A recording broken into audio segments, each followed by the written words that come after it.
Hello everyone and welcome back to another video.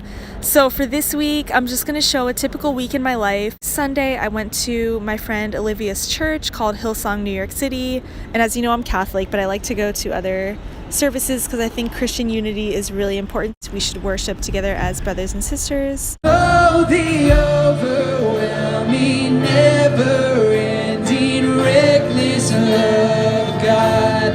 Oh, it chases me down, fight still, I'm found, leaves the 99, and I couldn't earn it, and I don't deserve it, still you give yourself away. After church, we went to this really cute coffee shop and we got our $5 lattes and enjoyed the atmosphere. Currently heading to the High Line. I saw on Facebook that there's this event this week where 1,000 opera singers are lined up on the High Line and it's a free event and it's like this immersive music experience. I'm trying to do something interesting on a Monday night, something different. Stand by, everybody.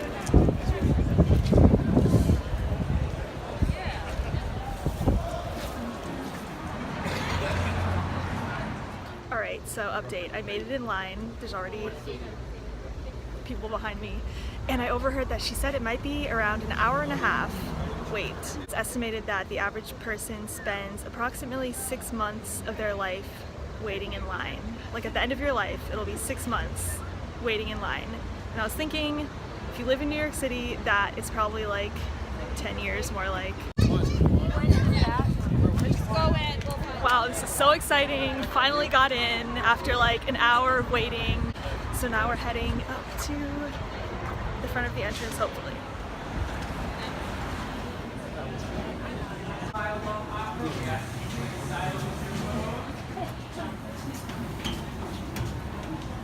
The chair closest to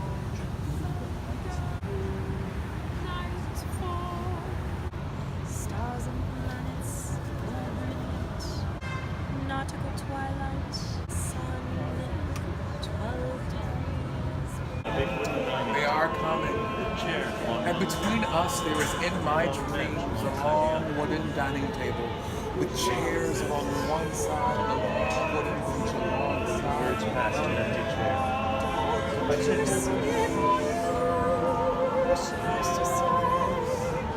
I put on my makeup.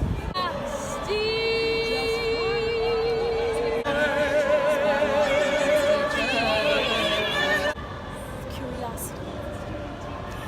I could lie on it. Its legs are one long tapered line.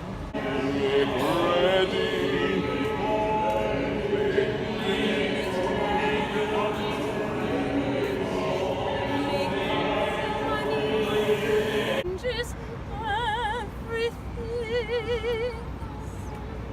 Funny how being on TV. Funny how the evidence. My friends have moved away.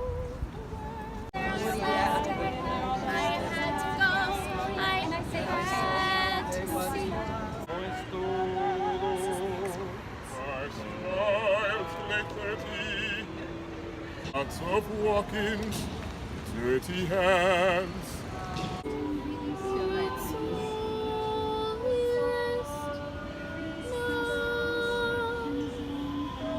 There's no level of anger, no, just not anger, not just survival, not just they all want what they want.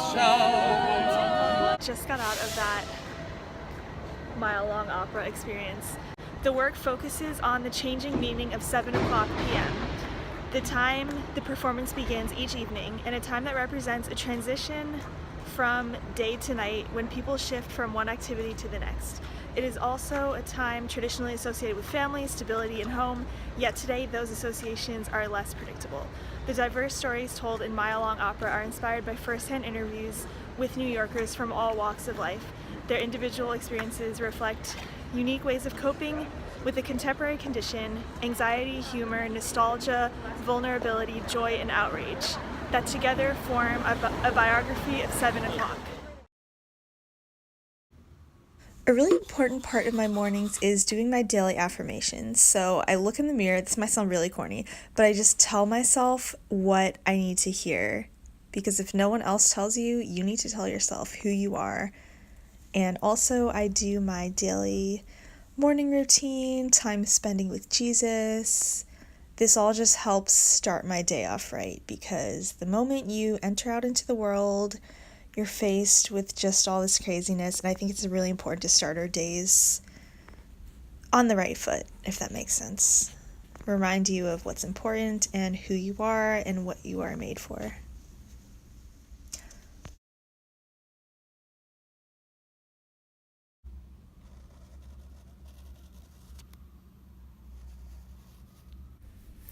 Then I usually get coffee first thing in the morning from the deli across the street before I get on the subway, because I just need coffee before I do anything else in life. Then I go onto the subway and hope that it's not too crowded, swipe my little Metro card, get on the train, hopefully it's not too long of a wait, and then I'm always like, please let there be a seat.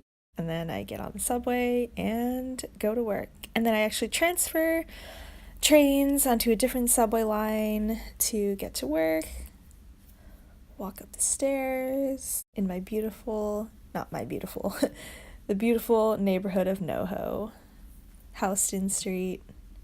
Really nice area, and just walk to work and take in the little sights along the way. And welcome to a day of work. Yay, get on the elevator. Time for lunch. Successfully got my pepperoni square. This place called Prince Street Pizza has like the best pepperoni square sliced pizzas ever. And of course there's always a line, as usual. As I mentioned yesterday, that New Yorkers love waiting in line for everything.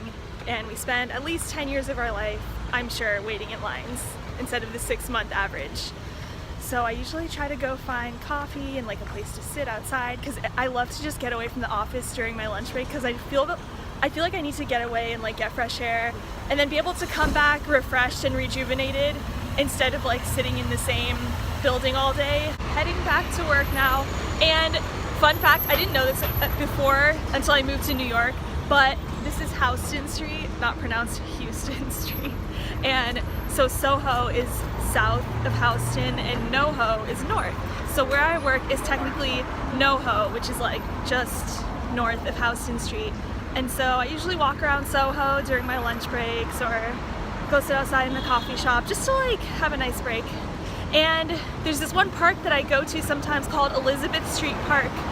And it's really sad because they're actually closing, and I saw a sign outside saying that the city's shutting down and they're having a protest, and that just makes me sad because it's such a nice, like, relaxing little place to go be in the nature and sculptures and stuff. Another successful day of work is done, and I like to just go for these walks when it's nice outside, because I foresee like the cold weather coming and I'm going to regret and feel like I didn't take advantage of the nice weather. Tuesday night dinner, got my burrito from this outdoor Mexican cart, and now there's this jazz club called Arthur's Tavern, and what it is this like really old school cash only kind of place.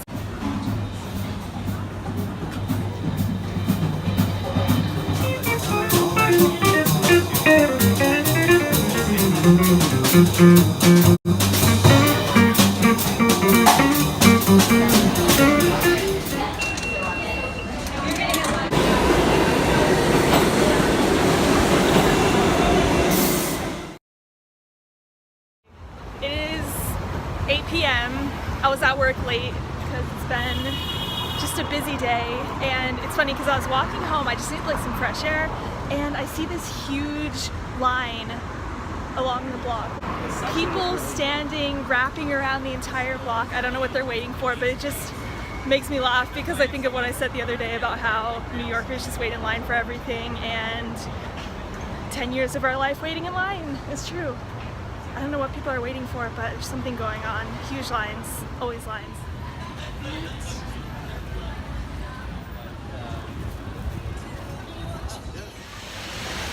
Alright, it is raining. Of course, I never check the weather and I never plan for these things.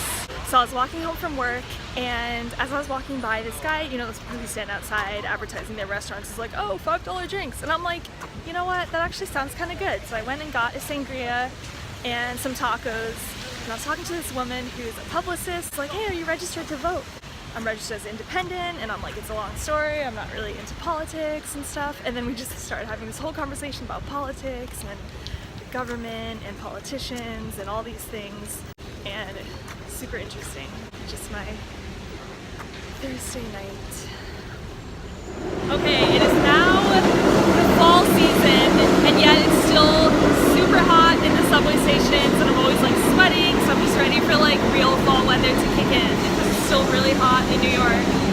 Right, the train's coming finally. So what happens? The glamorous life of living in New York City. Hopefully this seats. Yes. Okay. Hello everyone. It's Friday night.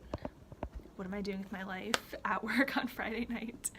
I just wanted to show, okay, so this is my office where I work, and there's this workplace prayer. So my coworker's desk is next to me, and I saw this thing, I saw this paper on her wall one day, and I was like, oh, what is that? And it's like this little prayer, and it's so nice. I just read this every day, and it kind of reminds me of what's important. This is my coworker. She has all these like Bitmojis all over the office, and she's hilarious. Something I kind of realized during my conversion experience, as I talked about before, I kind of thought to myself, everything I do in life is not for me, but it's for God. All my work, everything is not for myself, because it's so easy to get caught up in like our own egos. And then another thing, I actually got this idea from my dad, but he keeps this little checklist next to his desk. So what he does is every hour of the day, he offers up that hour in prayer for one of his coworkers. And I thought that was really beautiful, and I tried to start doing it. So I had this little thing next to my desk. Where is it? The staff. And what I did was like every hour I would offer it up in a prayer for that coworker, whoever it was for that hour. So I started going through the list, and of course I always forgot and then didn't keep up with it. But that's something I really need to start doing again, because I think it's so important. But yeah, I'm gonna start trying to do that more, is every hour offering it up in a prayer. All right, time to go home. The week is done, yay.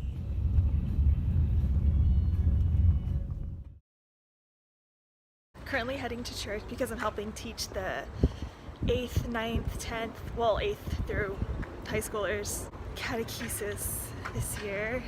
I'm like teaching with 3 other people actually. And so there's like the big group, and we're taking turns each week who's teaching the lesson. So this week is my turn, so I just was at a coffee shop kind of preparing, going over the chapter this week, how the class is gonna go and whatnot. So I'm excited for that. So heading there now. And also the weather's finally nicer. It's like finally cool. It feels like fall.